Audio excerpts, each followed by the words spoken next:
Hey guys, I've been wanting to come on here to kind of give you an update about my Acdf surgery post-op. So I am going on, it's going to be, this January is going to be 4 years. Isn't that incredible? But anyway, so it took probably about 2 years where I felt like I fully healed, and I didn't have like that feeling of every time like when I'd be in my husband's truck and he would stop and go or turn, I would just feel a little, I wouldn't say pain, but just a little like guarded. And so it took 2 years before that guardedness would go away. And then into my 3rd year, I had a flare up. I had a massage. It was nothing deep. She didn't do any twisting or turning. She didn't do anything wrong. And I don't know if it may be inflammation or something, but I had a flare up into my shoulder. It was horrible, horrible pain. Like it was the pain from before my surgery I felt. And that pain before my surgery was on the left side. This time the pain was on my right side. So I was going, oh no, what is going on? So long story short, I had just moved to Texas.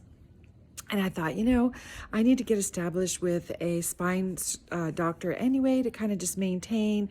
It's been 3 years. I should probably get an update. So I found a surgeon here in Texas, and he's very educated, and I think he's probably very, very good. But getting through the riff of the staff and appointments and offices and all of that, I'm not sure I would go back to him. Because I was just a mess by the time I got an x-rays done and an MRI done, and I went and saw him. I was just a mess. So anyway, long story short, if you are in the medical field, in the medical profession, just know that every phone call or every face-to-face moment means a lot to the patient when a patient's in a lot of pain. So if you're someone like that, just remember compassion. So anyway, they said there was nothing wrong. So they looked at the MRI and I guess they were making sure that the hardware wasn't loose or anything like that, or something torn or damaged. And they said everything was good. They said the nerve was not impinged. So I was really happy about that. And I'm like, I don't know what to do, what am I going to do? So they gave me some steroids and they gave me some muscle relaxers. I think I took a couple muscle relaxers. I didn't take any steroids, but I left it in my nightstand going, if I have another flare up, I've got something. It's almost like it's there if I need it. So anyway, I got to feeling better. And then I decided to join the YMCA. My husband and I decided to join the YMCA. And we have been extremely faithful taking yoga and Pilates classes. And we started out with just the yoga, like gentle yoga, just to kind of ease into it, learn the moves. And then we started going into like the moderate yoga, and then we got used to that. So now we've been doing yoga and Pilates. We're up to 4 days a week.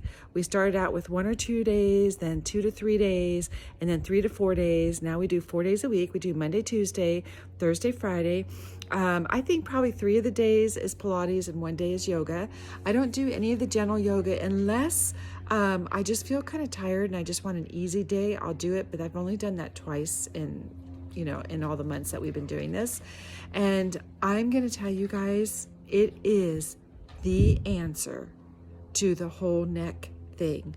I honestly think that when I was doing dental hygiene, if I had been doing yoga and Pilates as a regular routine, like 4 days, 5 days a week while I was in dental hygiene, I honestly think I would not have had to have neck surgery. I do really believe that. I didn't realize how hard I was on my body, and the tension that I had, and the muscular buildup that I had from the constant just being tight. I was just always tight. You would see it in my neck, and you would see it in my shoulders. And I really think if I had been doing yoga, Pilates, and getting massages, maybe even chiropractor, I really think I could have prevented my neck. And I was someone that I grew up with an older brother and a younger sister. and my brother injured his back. He worked at Sambo's. I don't know if you guys remember Sambo's. We lived back east in Florida, and he was supposed to take out the trash, and he took out this really big trash bag, and when he went out to the dumpster, he swung it around into the trash bag, and he tweaked his back, and he ended up having back surgery. And I just remember him being in pain, and then I remember him having the surgery, and he was really young, 17. And they were saying, you know, that there was risks with the surgery and all this. And so I've always been someone that really took care of my lower back. And I just really pushed my patients to take care of their lower back, about lifting and all of that. My weight builders, I would tell them, hey, you know, once you hurt your back, like, it's lifelong. My brother has lifelong tenderness and things like that from his back. So I've always watched my back. I never even thought that my neck, which is just as important as the lower back, never even thought to pay attention to that. And so, you know, I can't do the shoulda, woulda, coulda. I can't, and don't do that if that's where you are too.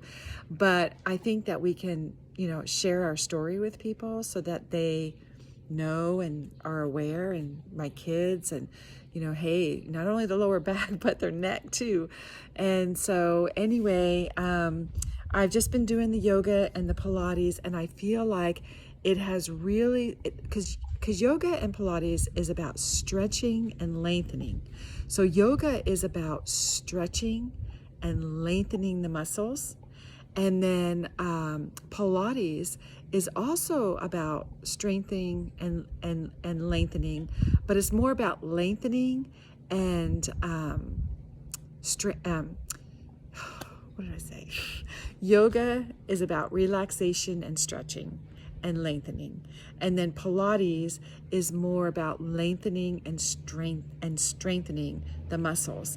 And so anything that you might, like if you're off balance on one side, by the time you're done with the Pilates session, you're back in balance. Like, I walk out of my classes and I could feel my hips are straighter, where if I was, you know, kind of tight on one side, I would feel more balance between the two sides, which is how we're supposed to live. We're supposed to live, you know, upright, straight, shoulders back, head back. Okay, not like this and not like that, and balance on both sides. If one side is constricted, the other side is being compensated. And so the yoga and the Pilates really helps you to keep that straight posture, the strengthening and the lengthening of your muscles. And sometimes I walk out of the session, I feel like I got a massage, honestly. And so it's just so, the deep tendons right here in the muscles that come like under the scapula here up into my neck, seriously, they are just looser. I used to kind of go like this, and I could just kind of feel a little tension and pain, a little bit of pain and tension from the ligaments here and the muscles, and I don't have that. It's gone. I had sciatica where one of my hips, where it would impinge on the nerve. You get that when you get older. I had foot, like plantar fasciitis, kind of little bit issues here and there. All of that's gone. It's gone. It's gone. And what I love about the YMCA is that you have different instructors. And so each instructor brings something new to the class. And so you're not with one instructor the same over and over and over and over, which isn't bad. It's okay. If you can only get into a yoga Pilates class that only has one instructor, don't worry about that. But if you can go and get, even if it's 2 instructors or 3, they all bring something different to the table, and they have like a different way of doing things. And I just feel overall, I feel great, and I feel balanced, and you know, my range of motion, I used to be able to, I look at my range of motion, and I've had neck surgery. I've had two C5, 6, and 7, and they're not fused. They put cages in and bone graft, which on YouTube, I'm still hearing people have plates put in, and I'm like, oh my gosh, because the cages, if the doctors can do it, are so much better, because you could keep your range of motion. See? And before I would do this, I'd be a little twinge here, a little twinge there, not pain, but like tightness of the muscles. I don't have that anymore. And I'm telling you, you guys, I cannot even begin to tell you that that is the key. You know, you can go to physical therapy, which I think you should, because they talk about, you know, they really teach you about your muscles and your structure and the anatomy, and, you know, getting massages. My surgeon said he doesn't want me to have chiropractic care on my neck. I can get it in the rest of my body, but he doesn't want any adjusting on my neck. So I really haven't seen a chiropractor since my surgery. But not that I won't go see one. I may, if I can find a chiropractor that really understands my neck and can really make adjustments all the way around, and then just maybe some movements for my neck, I would go to them. But massages once a month, and doing the yoga and Pilates, and don't just go all gung-ho 4 days a week. Just start out slow. Just do the yoga. Do gentle yoga first, and you'll see how much better you feel. And then it's just almost like I hunger for it. So I just went to Hawaii for a week with my husband because we have a son in the Army. And we went to go visit him. We haven't seen him in 3 years. And that week I was gone, I missed my yoga class. I mean, I couldn't wait to get back. And so anyway, I just got back and I have the shingles. Oh, and so I didn't go to yoga. This was going to be my first day going to yoga, and I didn't go because I had to go to the doctor. And so anyway, I hope tomorrow I can go. And so I can't express to you guys whether you've already had surgery or you haven't had surgery, but you think you might be leaning towards surgery. I do not regret having the surgery. In fact, I'm glad I did it. I can't say I waited too long, because as soon as I had the pain, it was a month later I was having surgery. 1 or 2 months later I was having surgery. So some people endure the pain for years. I don't know how they do it. I mean, the pain is beyond going down the arm. Oh, it's awful. So don't wait too long to have the surgery. If you're not getting answers from the doctor you're going to, get a second opinion. Go to another doctor. Make sure you find somebody that's experienced and has done a lot of them. Find somebody that's willing to talk about the plate and the cages, because they put the cages between the vertebrae, and then they put artificial bone, and then your bone grows up in between those cages, and it acts like an artificial disc. Talk to your doctor. There may be cases where the cages just is not an option, and that's okay. You know, fusions, I've seen a lot of successful fusions, but just talk to your doctor. See what your options are. Just see what your options are. And, you know, make some good sound decisions, pray about it, sleep on it, ask questions, do your research, that kind of stuff. You're more than welcome to reach out to me. If you have any questions, please reach out to me. I don't mind. So if you are going to have surgery, I really want you to make the commitment that when you do the surgery and you're healing and you go to physical therapy, because they're going to want you to do that, do all that, but make a commitment to yourself that you are going to make a lifelong change and do yoga and Pilates, because that is the key to living the healthy, pain-free, range of movement, wonderful life. I will be doing it the rest of my life. And when you get older and you can't physically do it, let's say I'm 80, but let me tell you, some people that have done yoga, like I started now, like right in my late 50s, people that are really committed to doing yoga, I mean, I see them well into their 70s doing yoga just fine.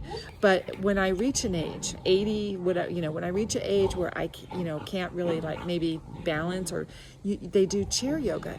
And you could sit in a chair and you could do a full class in a chair. So the rest of my life, I hope up until my last breath, I will be doing yoga and Pilates, because not only has it helped my neck, it has helped so many things in my body. I eat better, I think better, my mental attitude's better, I sleep better.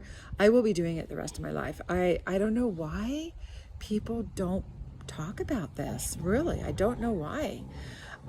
So look into it. If you're going to have surgery, make a commitment you're going to do it. If you've already had surgery and you're not doing yoga and Pilates, I know what you're going through. You don't even have to tell me. I know exactly what you're going through, whether this is a year out from surgery for you or 3, 5, 7, 10 years out from you. I know you probably have flare-ups. You probably have days where you feel a little tightness. You probably feel it more in the winter. You probably have inflammation going on. Go to yoga.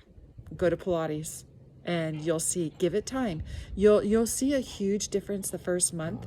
The second month you'll be like, I know what Susan's talking about. I know what Susan's talking about.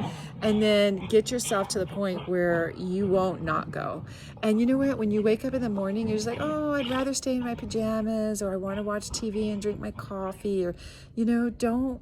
Just go. Because if you could just get in that car and be on your way, when you walk out, you're going to be like, oh, I'm so glad I pushed myself to go. Because really, you just feel so much better. And maintain, and just do it. Just take that step. Just say, have your yoga clothes. What I do is I have my yoga clothes picked out the night before. So before I go to bed, I pick out my yoga clothes, because if you have to go through several steps to get out the door, you're going to find every excuse not to go. And with yoga and Pilates, it's not like working out at the gym for me, because it's almost like going for a massage. You know how when you go for a massage, it doesn't take much coaxing for you to go? Well, it's a little bit like that, because I know I'm going to feel great. And so less steps in the morning is best for me. So with the YMCA, it's like early morning, 8 o'clock classes don't work for me. I'm going to miss some. Late evening or 5 after work class, type of classes, that's hard for me too, because I like to have dinner and I'm tired by the end of the day. I'm just retired. And so the best time for me is either late morning or early afternoon. So most of the classes they offer are early morning, after work, and then late morning. So I chose the late morning classes.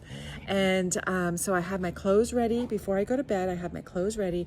So when I get up in the morning, I get my coffee, I go outside and I get my fresh air, and I start really thinking about yoga. Like, I start telling myself, this is going to be a great day. I'm going to get my yoga in. I'm not ever going to have to wake up with pain in my neck or discomfort in my neck. Like, I just kind of tell myself, this is real. I'm doing something really good for myself.